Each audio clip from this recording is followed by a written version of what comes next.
നമസ്കാരം. ശബരിമലയിലെ സ്വർണ്ണ കൊള്ളയുമായി ബന്ധപ്പെട്ട തുടരന്വേഷണത്തിന് എന്താണ് സംഭവിച്ചിരിക്കുന്നത്? ഈ കേസുമായി ബന്ധപ്പെട്ട ഏറ്റവും അവസാനം അറസ്റ്റായ വ്യക്തി തിരുവിതാംകൂർ ദേവസ്വം ബോർഡ് മുൻ പ്രസിഡന്റും CPMൻ്റെ മുൻ MLAയും മുതിർന്ന നേതാവുമൊക്കെയായ പത്മകുമാറായിരുന്നു.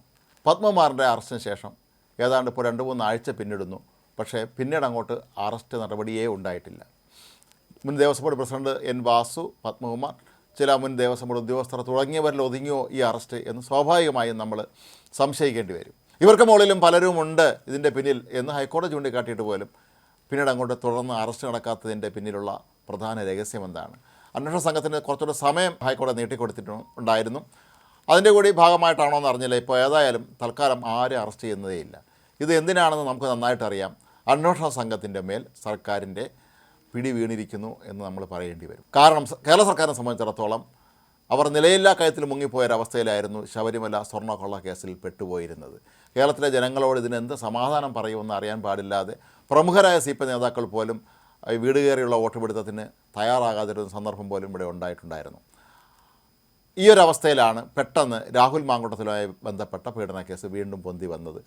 പിന്നീട് നടി ആക്രമിച്ച കേസ് വന്നു. ഇതിൻ്റെ എല്ലാം മറവിൽ പിന്നീട് അങ്ങോട്ട് മാധ്യമങ്ങളാകട്ടെ പൊതുജനങ്ങളാവട്ടെ ഒക്കെ തന്നെ ഇത് ഏതാണ്ട് മറന്നൊരവസ്ഥയിലായിരുന്നു ഉണ്ടായിരുന്നത്. ഒരു കാര്യം വ്യക്തമാണ്, ഇനി അങ്ങോട്ട് ഒരു പക്ഷേ അറസ്റ്റ് ഉണ്ടായേക്കാം, കൂടുതൽ പേർ അറസ്റ്റിലായേക്കാം.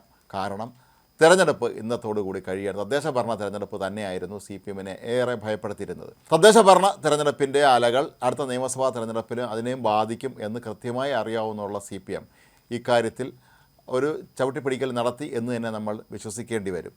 കാരണം ഇത്രയും നാൾ എന്തുകൊണ്ടാണ് പിന്നീട് ആരുടെ പേരിലും അന്വേഷണമോ റെയ്ഡോ പരിശോധനയോ ഒന്നുമില്ലാതെയാണ് കടന്നു പോയിരിക്കുന്നത്? നമുക്കറിയാം, ആ ദിവസങ്ങളിലൊക്കെ തന്നെ വളരെ കൃത്യമായി അന്വേഷണ സംഘം കാര്യങ്ങൾ തിരക്കുന്നുണ്ടായിരുന്നു. ഓരോരുത്തരെ അറസ്റ്റ് ചെയ്യുന്നു, ചോദ്യം ചെയ്യുന്നുണ്ട്, അവരുടെ വീടുകളിലും ഓഫീസിലും മറ്റും റെയ്ഡ് നടത്തുന്നുണ്ടായിരുന്നു, ഒരുപാട് രേഖകൾ കണ്ടെടുക്കുന്നുണ്ടായിരുന്നു. എന്നാൽ അവയെല്ലാം തന്നെ തദ്ദേശ ഭരണ തെരഞ്ഞെടുപ്പിൻ്റെ പ്രചരണ ചൂട് മൂർച്ഛിച്ച അവസ്ഥയിൽ എല്ലാം സാവധാനത്തോടെ നിൽക്കുകയായിരുന്നു. പത്മകുമാറിൻ്റെ അറസ്റ്റിൽ തട്ടി നിൽക്കുകയായിരുന്നു ചുരുക്കത്തിൽ ഈ കേസുമായി ബന്ധപ്പെട്ട എല്ലാ അന്വേഷണങ്ങളും എന്ന് തന്നെ നമ്മൾ കരുതേണ്ടി വരും. ഇനി ഏതായാലും ആ സമയം ഹൈക്കോടതി അനുവദിച്ചു എന്നുള്ള കാര്യം കൂടി കണക്കിലെടുത്തുകൊണ്ട് തിരഞ്ഞെടുപ്പ് ഇന്ന് വൈകുന്നേരം 6 മണി കഴിഞ്ഞാൽ പിന്നെ എളുപ്പമായി അന്വേഷണ സംഘത്തിന് ഇനി അന്വേഷണം തുടരാം. ഒരുപക്ഷെ അവർ വീണ്ടും കൂടുതൽ ആളുകളെ പിടികൂടിയേക്കാം. പക്ഷേ ഇതിൻ്റെ പിന്നിൽ വലിയ തോതിലുള്ള മാഫിയ സംഘം പ്രവർത്തിക്കുന്നുണ്ട് എന്നുള്ള മുൻ ആഭ്യന്തരമന്ത്രിയും മുൻ KPCC അധ്യക്ഷനുമൊക്കെയായ രമേശ് ചെന്നിത്തലയുടെ ഒരു ആരോപണം നിലവിലുണ്ടായിരുന്നു. അദ്ദേഹം പറഞ്ഞ പ്രധാനപ്പെട്ട ഒരു കാര്യം, ഇത് സംബന്ധിച്ച വ്യക്തമായ തെളിവുകൾ ഞാൻ നൽകാം, ഇതുമായി ബന്ധപ്പെടുത്താനുള്ള ഒരാളിനെ ഞാൻ പരിചയപ്പെടുത്തി തരാം, അന്വേഷണ സംഘത്തിന് മുന്നിൽ ഞാൻ നേരിട്ട് ഹാജരായി രേഖകൾ തരാം എന്ന് പറഞ്ഞ് ഇന്ന് രമേശ് ചെന്നിത്തല പ്രത്യേക അന്വേഷണ സംഘത്തിൻ്റെ ഈഞ്ചക്കല്ലെ ഓഫീസിലെത്തി അതിന് മൊഴി നൽകുമെന്നാണ് കരുതിയിരുന്നതെങ്കിലും പെട്ടെന്ന് തന്നെ അന്വേഷണ സംഘം പറയുന്നത് ഞങ്ങൾക്കിപ്പോൾ സമയമില്ല എന്നാണ്. ഈ സമയമില്ലാതെ അവർ എന്താണ് ചെയ്യുന്നത് എന്നുള്ള കാര്യം വ്യക്തമല്ല. മറ്റൊരു ദിവസം രമേശ് ചെന്നിത്തലയുടെ കൈവശം ഉള്ള തെളിവുകളൊക്കെ തന്നെ നമ്മൾ ശേഖരിക്കാം എന്നാണ് അന്വേഷണ സംഘം വെളിപ്പെടുത്തിയിരിക്കുന്നത്. അതിൻ്റെ അർത്ഥം വളരെ വ്യക്തമാണ്. ഇന്ന് കൂടി കഴിഞ്ഞ് കിട്ടിയാൽ രമേശ് ചെന്നിത്തല ഏത് ദിവസം വേണമെങ്കിലും അവർക്ക് മൊഴിയെടുക്കാനായി വിളിപ്പിക്കാം.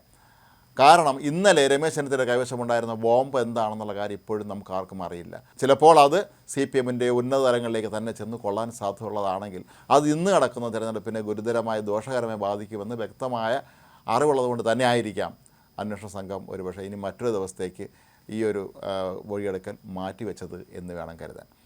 രമേശ് ചെന്നിത്തലയെ സംബന്ധിച്ചിടത്തോളം അദ്ദേഹം ആധികാരികമായി തന്നെയാണ് പറഞ്ഞത്. മറ്റു പല നേതാക്കന്മാരെ പോലെ എൻ്റെ കയ്യിൽ രേഖ ഉണ്ട് എന്നുള്ളതല്ല, എൻ്റെ കയ്യിൽ രേഖയുമുണ്ട്, ഞാൻ ഇതുമായി ബന്ധപ്പെട്ട് ഈ സംഭവമായി ബന്ധപ്പെട്ട ഒരാളിനെ, ഒരു വ്യവസായിയെ ഈ അന്താരാഷ്ട്ര മാർക്കറ്റിൽ ശബരിമലയിലെ വസ്തുക്കളൊക്കെ തന്നെ വിലപിടിപ്പുള്ള വസ്തുക്കളെല്ലാം കൊള്ള വിലയ്ക്ക് 500-1000 കോടി രൂപയ്ക്ക് വിറ്റ് കാശാക്കിയ സംഭവത്തെക്കുറിച്ചുള്ള വിശദാംശങ്ങൾ എനിക്കറിയാം എന്ന് പറഞ്ഞിട്ട് പോലും ഇപ്പോഴും അവിടെ അന്വേഷണം വഴിമുട്ടി നിൽക്കുകയാണ്. ഇക്കാര്യത്തിലും പത്മകുമാറിനൊപ്പം ദേവസ്വം ബോർഡ് അംഗങ്ങളായിരുന്ന 2 പേരെയും പോലീസ് നേരത്തെ ചോദ്യം ചെയ്ത് പിന്നീട് വിട്ടയക്കുകയായിരുന്നു. ഇവരുടെ ഇക്കാര്യത്തിൽ KP ശങ്കരദാസ്, വിജയകുമാർ തുടങ്ങിയവരുടെ പങ്ക് ഇതിൽ എന്താണെന്നുള്ള കാര്യം ഇനിയും വ്യക്തമല്ല.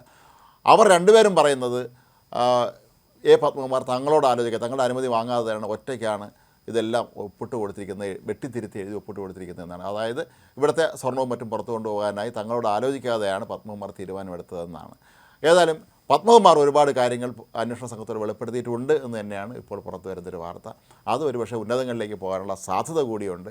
ഇനിയും നമ്മൾ മനസ്സിലാക്കേണ്ടുന്ന ഒരു കാര്യം, അന്ന് ദേവസ്വം മന്ത്രിയായിരുന്ന കടകംപള്ളി സുരേന്ദ്രനെ അന്വേഷണ സംഘം ഇനിയും ചോദ്യം ചെയ്തിട്ടുമില്ല. ഒരുപക്ഷെ കടകംപള്ളിയുടെ അറസ്റ്റിലേക്ക് കൂടി അന്വേഷണം നീണ്ടുപോകുന്ന ഒരു സന്ദർഭം വന്നിരുന്നാൽ അത് തങ്ങൾക്ക് തിരഞ്ഞെടുപ്പിന് തിരിച്ചടിയാകും എന്ന് സർക്കാരിന് നന്നായിട്ട് അറിയാം. അതുകൊണ്ട് തന്നെ ആയിരിക്കാം ഒരുപക്ഷെ ഉന്നത തലങ്ങളിൽ നിന്നും ഈ ഒരു അന്വേഷണത്തിന് ഒരു താൽക്കാലിക വിരാമം ഉണ്ടായത് എന്ന് വേണം കരുതാൻ. ഏതായാലും നമുക്ക് നാളെ മുതൽ നമുക്ക് പ്രതീക്ഷിക്കാം ഇനി അങ്ങോട്ട് ആരെയൊക്കെയാണ് അറസ്റ്റ് ചെയ്യുന്നതെന്നും ചോദ്യം ചെയ്യുന്നതെന്നും ആരുടെയൊക്കെ വീടുകളിലാണ് റെയ്ഡ് നടത്തുന്നത് എന്നും.